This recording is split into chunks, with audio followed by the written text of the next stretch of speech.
So I am so stinking thrilled to be talking with you again, Poppy Champlin. How are you doing? Happy 2024. Thank you. And it's a hard Champlin. Champlin.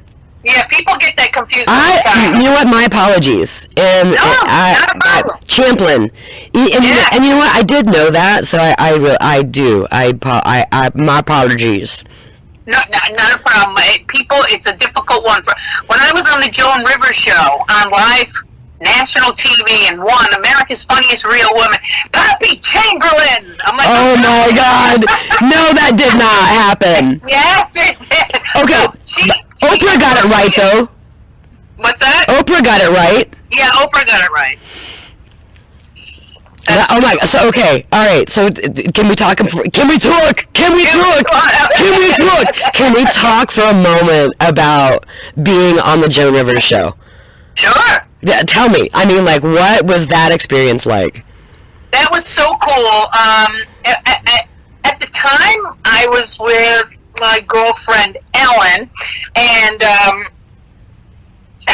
anyway, she dressed me. She was like my dresser, and the clothes I wore back then were really very feminine, very tutti frutti. I had a perm. I mean, it was a while ago. I have a hard time. I'm not gonna lie. I have a hard time imagining you with a perm.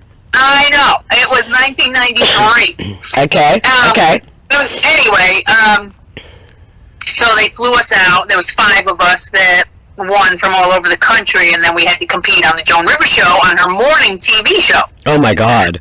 Yeah, and so the judges, so it was like a comedy contest on Joan Rivers' show, and it was America's Funniest Real Woman, so they weren't really looking for comedians. They were looking for, somebody who was like Roseanne, who was just that funny housewife.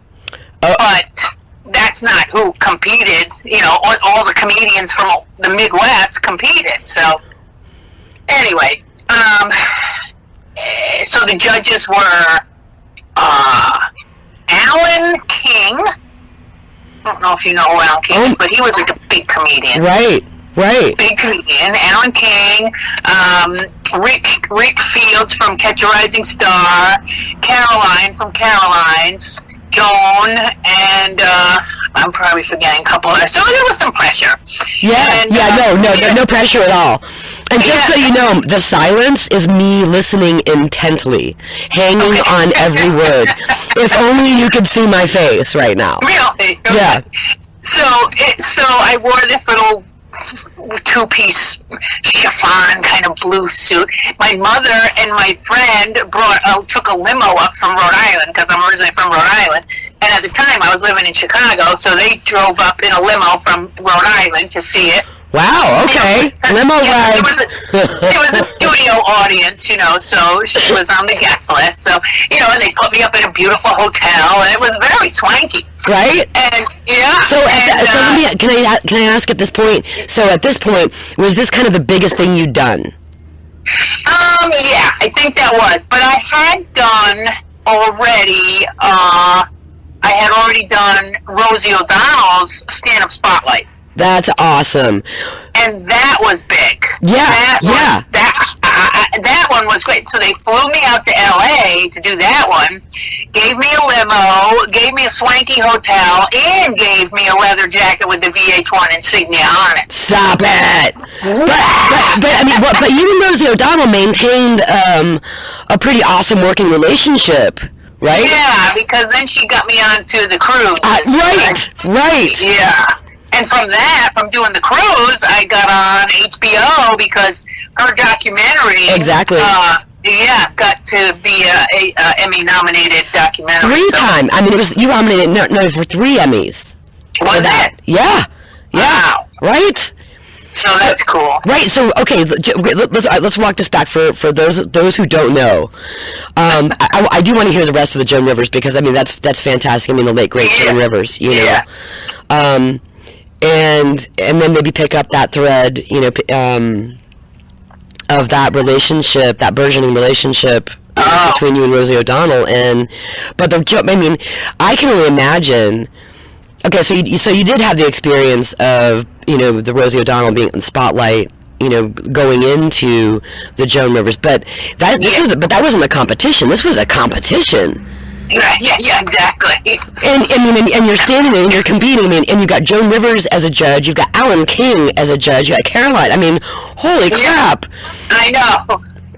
It was pretty big. Yeah, and what time in the morning was this? So it's not like you could start having cocktails. Yeah, right. No, it was like, I'm not sure what time it was. I'm sure it was like, so it was her morning show. So I'm on the phone. It was her morning show, so it had to have been, 10 in the morning, I would imagine. Yeah.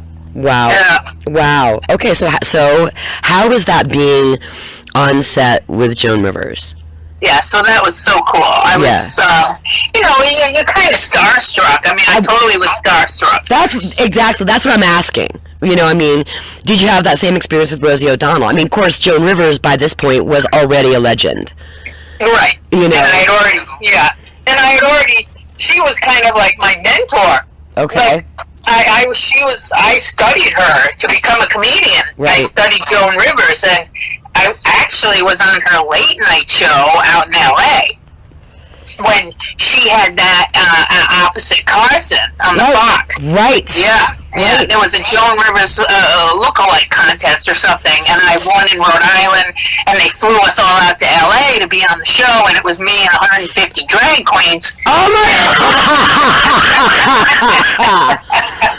Oh, yeah.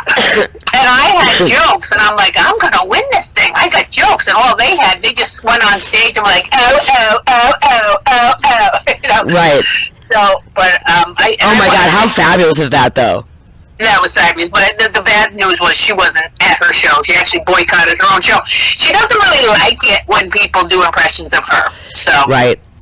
So there was 150 of us doing impressions of her in the audience. You should have seen it. It was so funny. Oh my God! Oh my God! That's like the Being John Malkovich movie. It was hysterical. Oh my God! Yes, so putting myself in Joan Rivers' shoes, trying to imagine. No, I don't think. No, I probably wouldn't have gone just because I would have been so uncomfortable seeing, all that. Yeah. So that was before the competition, right?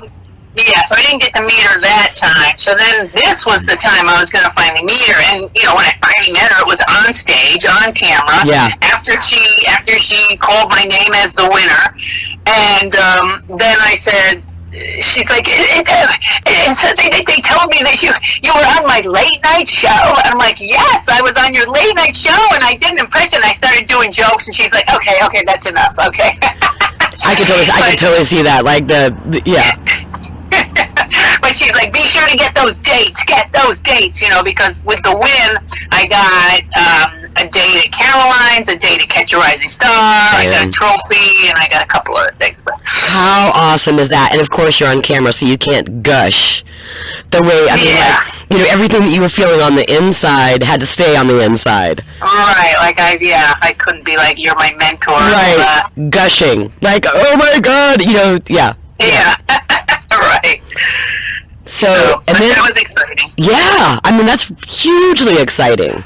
And I'm so excited about this upcoming show. And oh my God, this is gonna be a great one.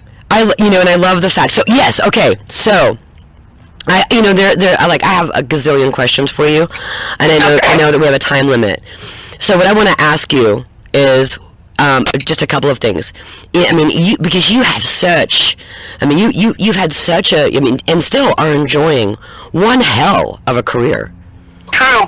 Very true. And I love that. And I find it so inspiring. Thank you. Really, it's remarkably inspiring. And I really love that you're lifting up, female comedians as you go.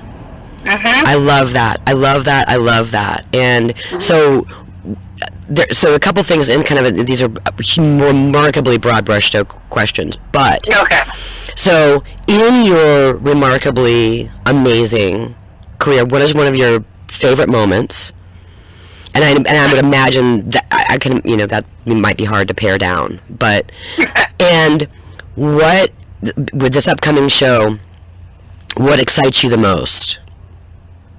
Okay, well, the first one, I mean, what I do think of a moment that had a delay on it. Was performing at the Gay Games closing ceremony in Chicago at Wrigley Field. Wow, okay.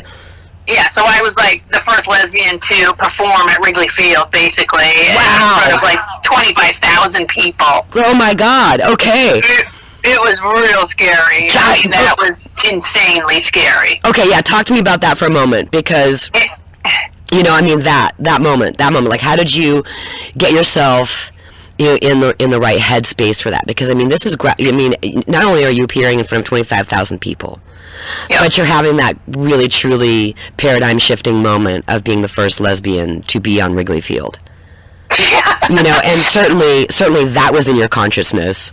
Yeah, that was scary because there was a time delay. Like, you tell the joke, and then the audience gets it, and then you get the laugh, you know what I mean? So the timing is definitely off. And I only did 3 minutes, but, you know, 3 minutes is long. Yes, it is.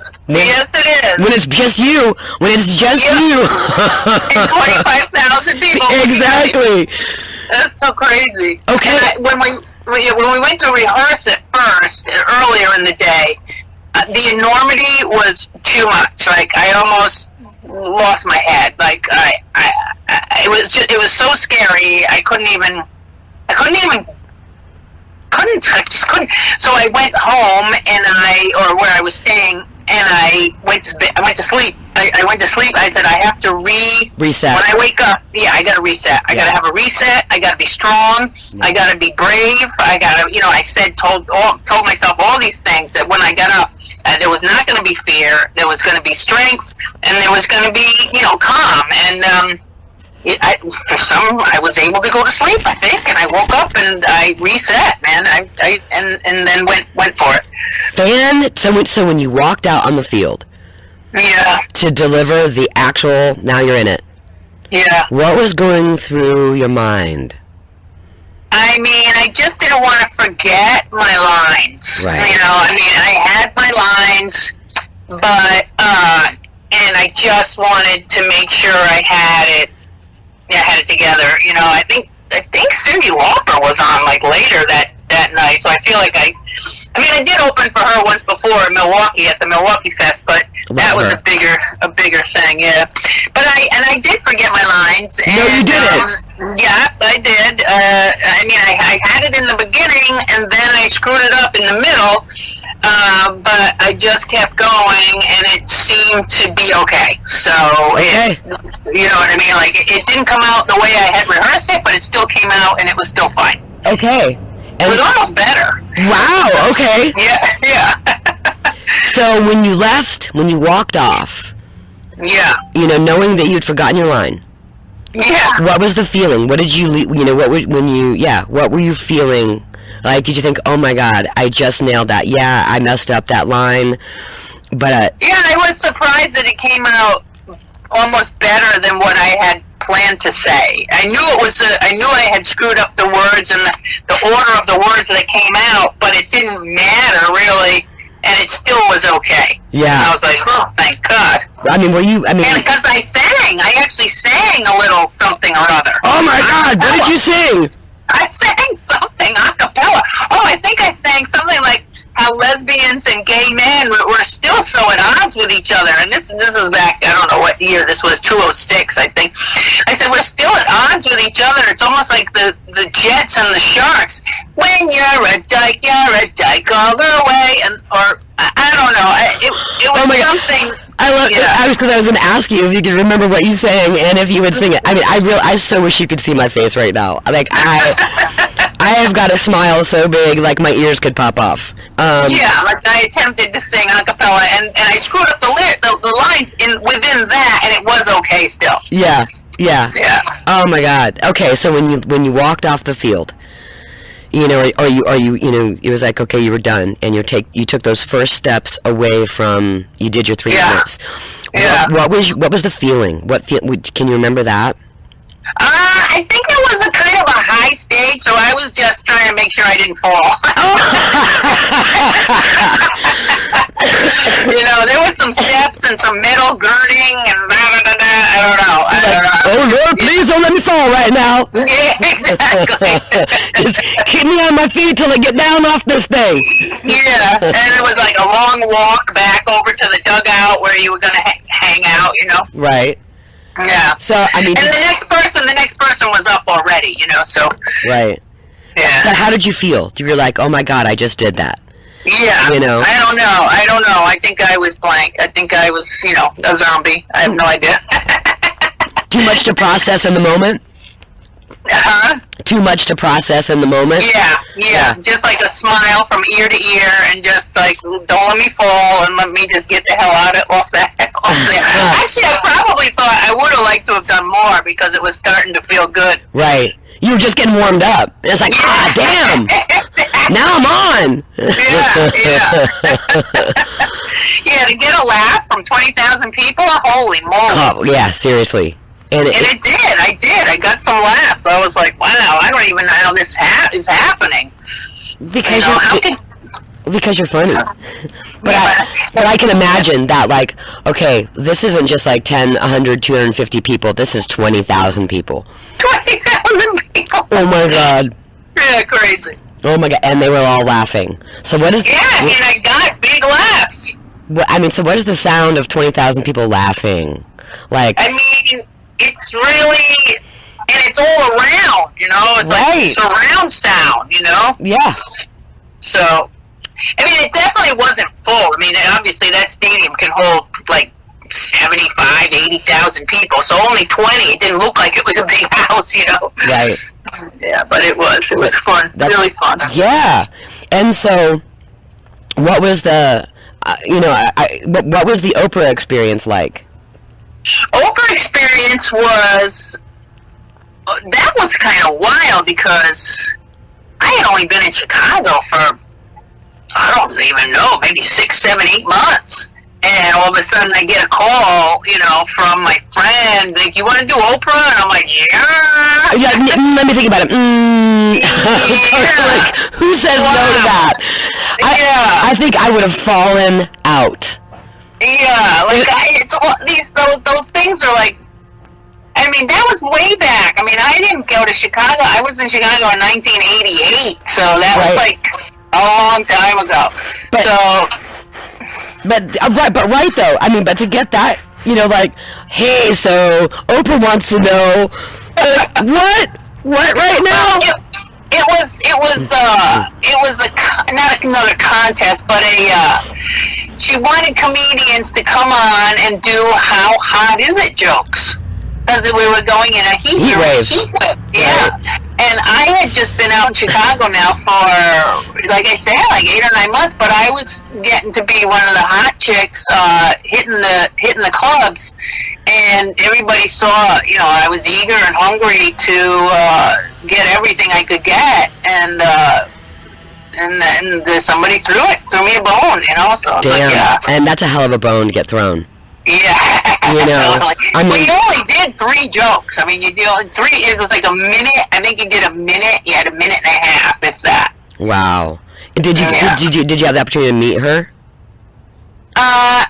She was backstage somewhere. I don't know if I actually met her. I think she introduced the segment, but, you know, as far as us, we all had to stand in this backstage area and then go out one by one. I don't really think we met her in passing. You know, it's like, I think we saw her, but we didn't get get a chance to really interact with her. Mingle, yeah. Yeah. But I mean, my God, what a hell of an opportunity, even, you know, for a minute. I know. Yeah. And I think it was the episode too where she was like losing weight and she was carting around that tank the cart of fat. Yes, mm-hmm. I think that was it. It was around that time, so she was in a bad way. Oh my God. Yeah. Oh my God. Okay. I mean, but just what amazing and incredible opportunities. Yeah. I mean, truly, someone said to me, "Hey, Delaran, Oprah, wants to know if you want to, come on her show and talk about your music." I probably, Yeah, right. It was cool. It was really cool. Yeah. I mean, even if she was lugging around a radio flyer full of fat. And, I know all the other comics, so it was all it was casual, because we were all okay, let's just go. Here we are, yeah. Nice. And you had that camaraderie, that, how awesome. Yeah. Okay, so fast forward to now, and we have this awesome show coming up with Rachel Cavello, and, I mean, so what makes you so excited about this show?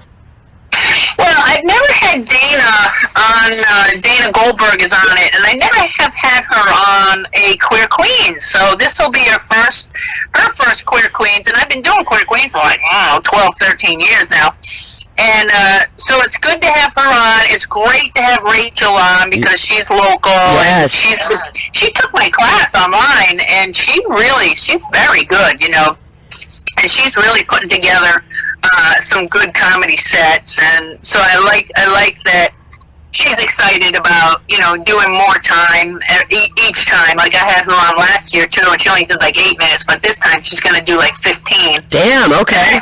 Yeah, and that's how comics grow. You can only grow in increments of a certain amount of time, and so I'm psyched to have Dana on. I mean, she's been on Logo, and she was a contestant on Last Comic Standing, and she's been doing so much for HRC and raising money. I think she's raised over $15 million with her auctioneering sort of skills, and so it's gonna be good. It's gonna be fun. Oh, she's fabulous.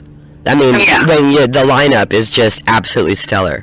It's really good. So. When is it? So it's January 28th, so that's a Sunday, and it's a matinee, 4 p.m.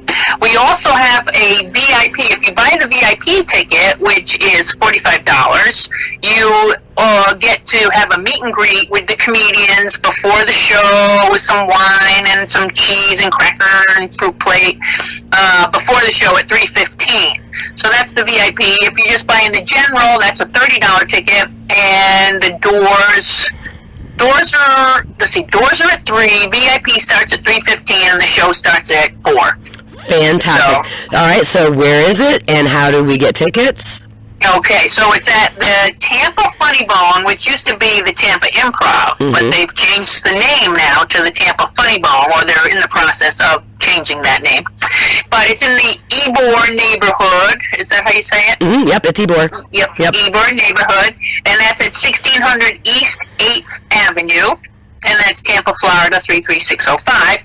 The phone number there is 813-864-4000. Or you can go on their website, tampa.funnybone.com. Okay. And is that how we acquire tickets? Yeah, you go on the website and just scroll down, hit the calendar, the calendar menu, and then scroll down and find Queer Comedy Queens, and then click on that, and then you have the option to buy general or VIP. Yesterday, the VIP said it was sold out.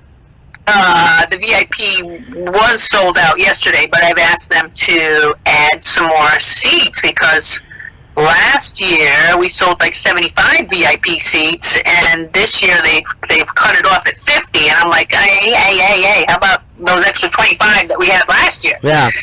So we'll see if they can get that together. Well, fantastic. I mean, that's awesome that 50 of them already been sold. I know. Fantastic. All right. I know. Well, that's why Tampa, there's just such a great community. Tampa, St. Pete, Gulfport. I mean, you guys are really, this is the place for lesbians to retire, for sure. Okay. And I want to retire now. Okay. I don't really want to retire. No, I was going to say, no, you don't. No, you don't. I want to kind of live in Florida, because the weather's so nice, and you can do things. I'm a doer. I like doing things all the time. Right. You know, and I like the outdoor activities, and I like snorkeling, and all kinds of stuff. You can definitely do that here. I would not suggest it in Michigan. No, I'm not in Michigan. I'm in Rhode Island. No, I know you're not. I know you're not in Michigan. But you know, I think so many of the people in Florida are, you know, Michigan, Ohio. You know, a lot of. Oh, really? But yeah, but I mean, the Great Lakes are just frickin' freezing. So that's. Oh yeah. Oh, brutal. Yeah. I mean, so would you be willing to give us that website again for where the tickets can be procured? Sure. So it's tampa.funnybone.com, and Funnybone's all one word, and FUNNYBONE, Funnybone. So tampa.funnybone.com, and that'll take you to their website, and then you just go to the calendar section, and then you scroll down, and you'll find us there. Perfect.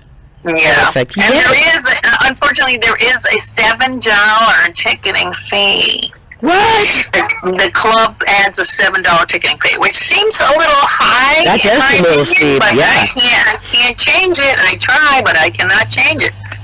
That does seem like a steep ticket surcharge. Yeah, but it's not as bad as like Ticketmaster. They do like 9 and 11. I mean, it's crazy. It's like these are the fees that Biden talks about. You know, it's like crazy. Right, exactly. Yeah. So I mean, but you know, thank you for you know, making that known up front, so that people aren't shocked when they go to buy their ticket and there's a $7 you know, venue surcharge. Right. So 30 is 37 and 45 is 52. It just sounds horrible. But it sounds horrible. It sounds horrible. I am so excited. I'm thrilled that you're going to be in the area again. I love that you bring Dana Goldberg, and I love that that Rachel Cavello is in the lineup. Me too. Love it. I mean, it's a good. Go ahead.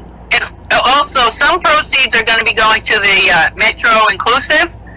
So usually I give back to some organization that's there, and so Metro Inclusive Health is going to be the recipient of some of the proceeds. The beneficiary. I love that, and I love that you do that, and I you know, I so appreciate artists who do that and think about, okay, you know, what's the need in the community that I'm going to be in, and how can I serve that?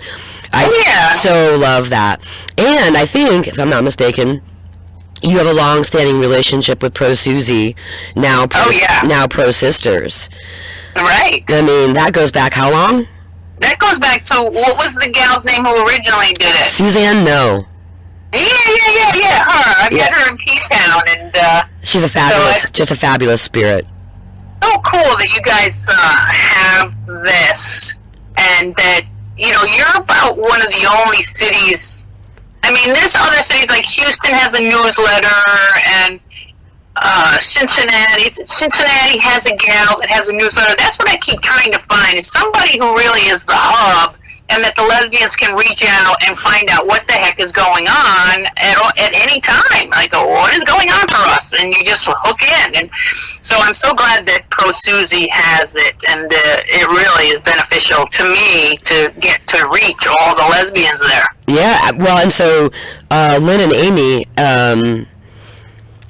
you know, have been Pro Susie / Prosisters for a long time now, and have really expanded the reach. Of course, you know, especially with the, you know, access to online, you know, and you know, they really. You know, they're really committed and dedicated to the you know, there's the newsletters and the email list, and you know, the Facebook pages. You know, and now expanding. Well, we expanded it to you know, internet radio, ProsistersRadio.com. I love it. I was on there last night. It was so cool. Oh my! Yay! Yeah. So, you know, really expanding the reach to be able to support. You know, women in general, whether, you know, lesbian or not, but female-owned businesses, you know, female artists, you know, whether they're visual or musicians, but really, you know, creating space, you know, creating supported space for women, and I love that. I mean, I love that you've had. I mean, you know, I met Suzanne No. not long after I got into St. Pete, and she was just wonderful. And how I met her was because I was putting together a relief effort for, I think it was in 2010, when all those tornadoes ripped through, Alabama, Tennessee, and all of that. And so I was putting together a relief effort, and that's how I met Suzanne No. And because she jumped on board to help with that, and to participate, and it was fantastic. And then just a beautiful partnership was born out of that. And then I met Lynn and Amy, and it was like, are you kidding me? I didn't even know that they had, when Suzanne was like, okay, I'm all set, I need to retire, and Lynn and Amy took over Pro Susie, and then I would meet Lynn later, because we're both musicians as well. I mean, it just, what a beautiful and brilliant, amazing small world it is. Yeah, and especially since like lesbian bars are just closing one after the other. Like this is certainly taking the place of a place where people can find out and hang out. I mean, right. Yeah. Right. We're constantly cultivating community. Yeah. And looking for, and really looking for ways and opportunities to really bring people together and to really keep folks feeling connected and engaged. Right. Because I'm telling you, like, I'm in Rhode Island, and this is it's a blue state, thank God, but it's also not a lot of gays around here. And so for me to find out, what's gay and what's happening and where are my lesbians? How can I hang out with some lesbians around here, Where are my lesbians at? Yeah, right. Where are my lesbians at? Because, it's like, I hope I don't turn straight. I mean, it's making me nuts, and I mean, the irony is, we're in Florida, which is not even close to a blue state. And I mean, and we've got, we've got the neighborhoods all over the place. Yeah, exactly. I am hoping though that at least for this state to turn purple, at least. Yeah. Well, maybe at least you guys could vote for Nikki Haley. I mean, she seems like a better choice. If you're voting red, go with Nikki. Shit. I don't know about all that. I mean, I'm not a Haley fan, largely because largely because she couldn't even say that the Civil War was about slavery. Come on. Oh wow. Come on, Nikki. And that she couldn't just come out and say, for right or for wrong, no, Nikki, no, it's not, no. I mean,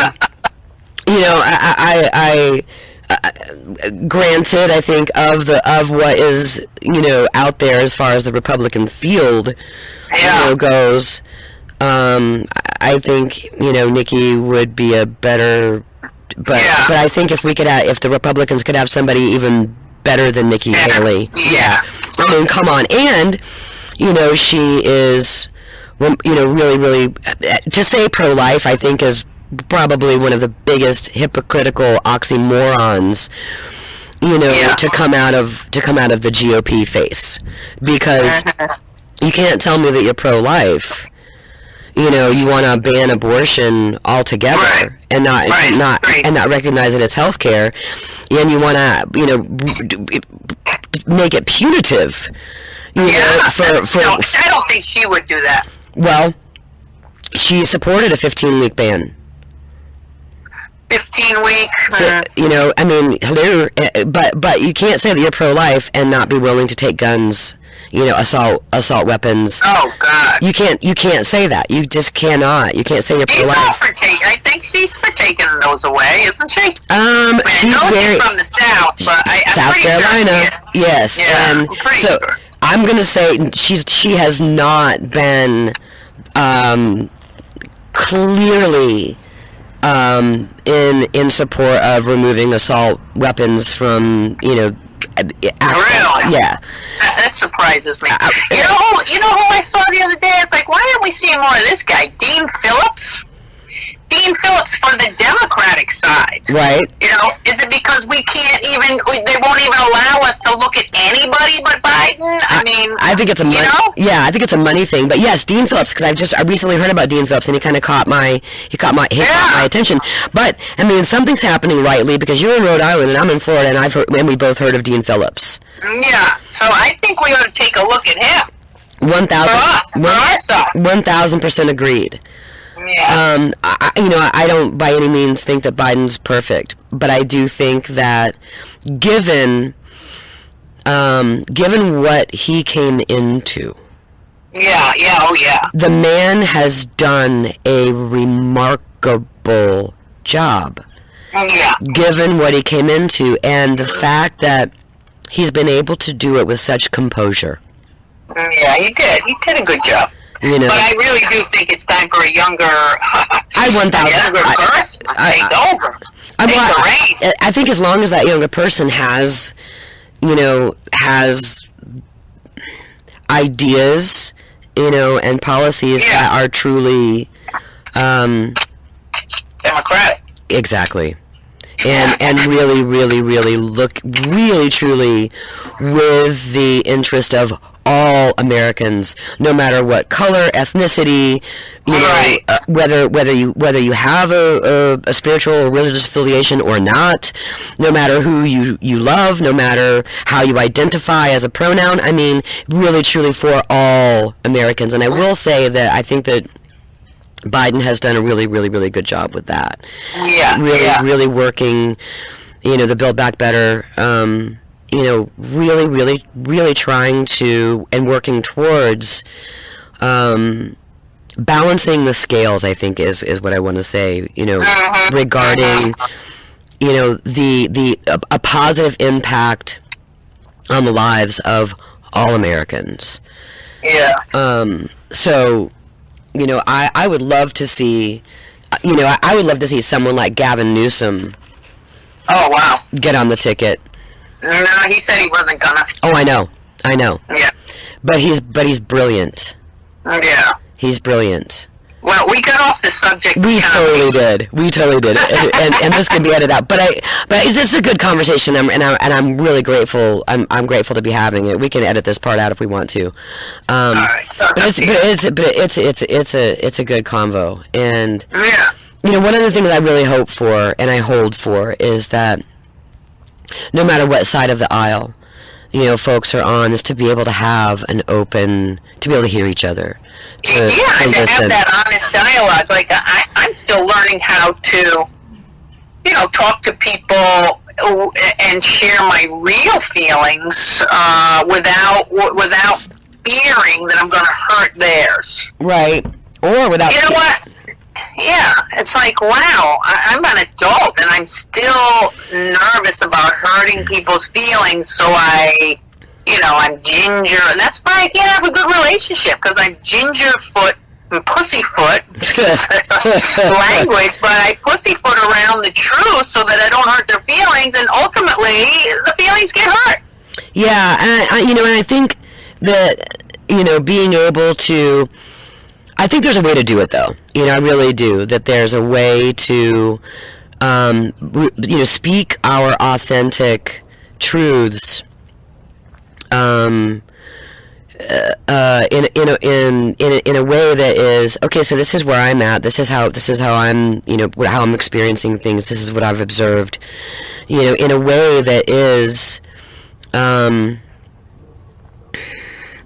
it's not confrontational, because it's a sharing. It's like, hey, I'm just sharing my ideas with you. I'm sharing what my experiences are, and I'm interested in yours. And I think that's a good way to put it. And I think that's when there's that openness, when there's that, just that energy of inclusivity. It's like, I'm going to share mine, and I'm genuinely interested in. Yeah, okay, I hear that. Yeah, that's good. And that tends to, when you set that energy, it's like, when you go in with the intention of winning. Well, not even winning, but and actually I think maybe even possibly more importantly than winning, when you go in with the intention of bridge building, when you go in with the intention of, the intention here is resolve. The intention here is finding that place where we really do meet, because there is common ground here. And how can we, with such, polar, how can we, I think when we go in with that intention, that energy precedes us. Yeah. And I'm sure. And so it's disarming, which is to say it softens the edges, and it really facilitates that open.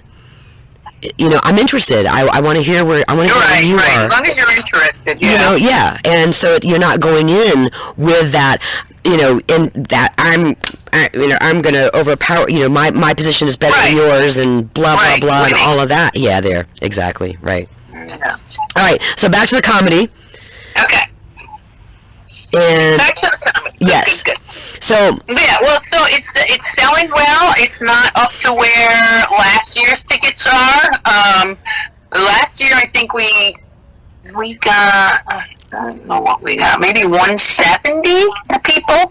So we're definitely hoping for more than that this year. Maybe two would be nice, 230, something like that. And how much does the house hold? Well, the house bottom holds 230, but then there's a balcony upstairs where the next group would go if we sold more than 230. Come on, let's call in 300. Right? Wouldn't that be sweet? Come on, let's call in. Let's call in 300. I like it. A nice round number. Yeah. Because I haven't been there in a while, but I do remember the balcony and yeah. And there's a bar up there, too. Right, exactly. Yeah. Yeah, it's cool. Make sure. And by the way, there is a bar upstairs. There is a bar upstairs. There's a bar. There's a bar. Yeah. All right. Thank you for having me. Oh my goodness, what a pleasure. Are there any? Is there one? Do you want to close out with a joke? Do you want to close out with any parting, closing thoughts, or? Let's see. Wow. I should have been ready for that, shouldn't I have? I don't know. That kind of came unannounced, right? It did. But I should have been ready for that. Okay, this is what I was going to... Oh, let's see. So I guess that everyone's been following that Alaskan Airlines. That was... That when that door blew off. Oh, the plugs! I would have lost my freaking shit. Right? It's like, can you imagine being the person sitting there? No. No. Hey, my tray table was loose, but now it's gone. What the hell? I would have thought I was either in an episode of Stranger Things or The Twilight Zone. Right. I'm like, it's bad when your emergency exit becomes the emergency.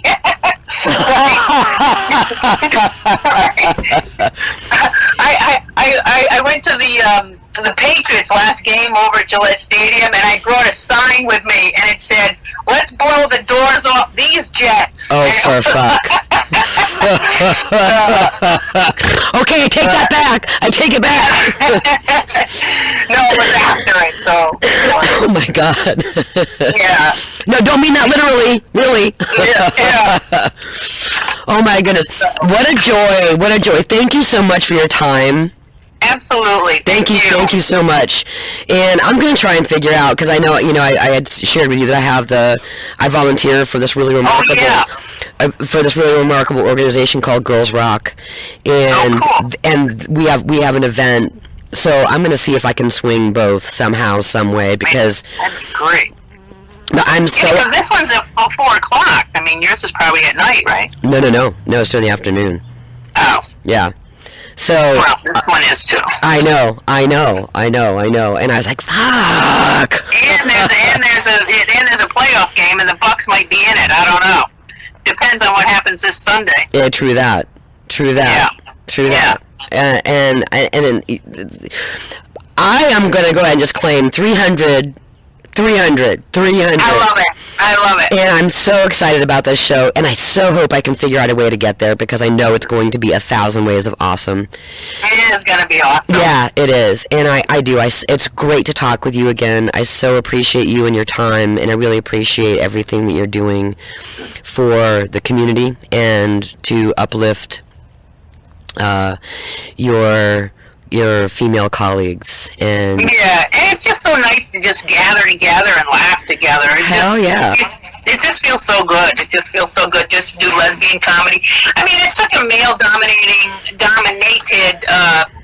thing now. I mean, it still is. I mean, it definitely is diversifying, but just to have boom, lesbian comedy, it's awesome. And to talk about us and talk about our relationships. Yes. And, yeah. It's nice. It's real nice. Freaking awesome. Yeah. It's freaking awesome. And I love it. And thank you for everything that you do. And I just wish you a continued, just amazing, awesome career. I mean, it really, it's keeping it rolling along. Hell yeah. Keep on keeping on, sister. Keep on keeping on. That's it. Well, thank you so much for calling or me calling you, and I appreciate you being, instrumental in continuing to keep the lesbian voice out there. Hey, thank you. We're in this together, baby. We're in this together. Yep. And thank you so much. You have a wonderful rest of your day, and I so look for it. God, I'm so hoping. Is it going to be? I'll figure that out. It's Delaran. Yeah, it's Delaran. Yep. All right. There you go. Take good care, sweetheart. Okay. And I hope to see you. I do too. I'll leave some tickets at the door for Pro Susie. Thank you so much, sweetheart. Thank you. And tune in. It's Pro Susie / Pro Sisters. Okay. Yeah, Leonard Amy maintained the Pro Susie name, so it was recognizable. Okay, good. But they did rename it Pro Sisters. Right. So it's both. It goes by both. Pro Susie, Pro Sisters. Pro lesbians. Yeah, pro women. Yeah. Pro women. Yeah. Really pro women. There you go. Yeah. Good. So, much love to you, sweetheart, and thank you so much. What a joy. This was what a great time talking with you. Thank you so much. I enjoyed it too. Yay, all right, and I look forward to seeing you. See you in a couple weeks. Okay, sweetie. All right. Bye.